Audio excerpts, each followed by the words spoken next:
Hi everyone, Janaki here, and for today's video, we're going to talk about travels. And if you're planning for some travels, you must talk about it or think about it on Monday. Why? Because Monday is the clearest minds of all.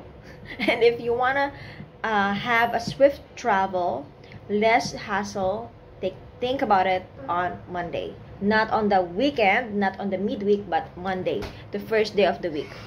Kasi nga, wala nang iba pang araw para makapag-isip ka na mas maluwag, mas madaming time, not unless Monday, okay?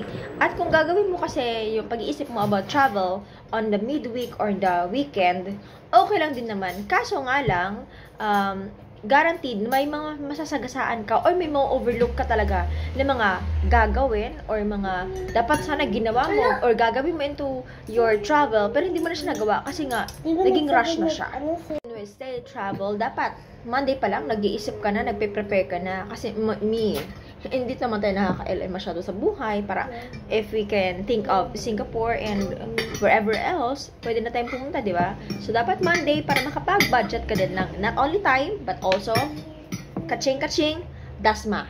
But of course, we're gonna talk about only the local travel lang muna ngayon. Yung mga abot lang muna ng bus, okay? Oo. So, ang titingnan natin guys sa ating mga ticket, meron dyan date, dapat tama ang date, and then, tingnan mo yung post from, kung saan ka nang galing, and then to.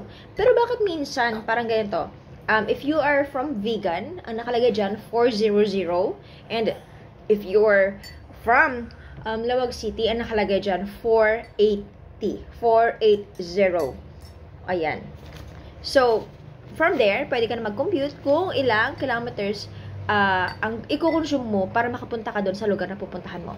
And in the case nga ng Lawag City to vegan, Lawag City is 480 and vegan is 400. So, ililess mo lang. So, you're going to travel 80 kilometers para makarating ka ng vegan or vegan to Lawag, 80 kilometers. Hindi magbabago. Okay? If in case na meron hindi naintindihan sa yung ticket, you can always approach your conductor. Ganyan. Pwede kayo magtanong. And, dapat, chinecheck mo din kung magkano yung babayaran mo, ganyan, baka nagkamali sila, no? Oo. If you are traveling Lawag City to vegan and you are riding a regular air-conditioned bus without CR on a Partas, usually ang fare ay 180.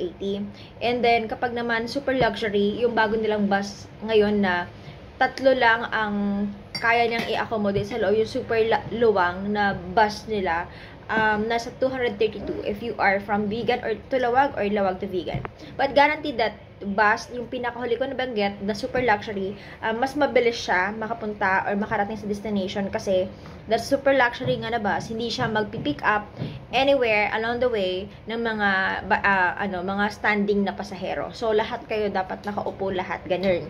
So walang rason para madelay ang biyahe kaka-pick up.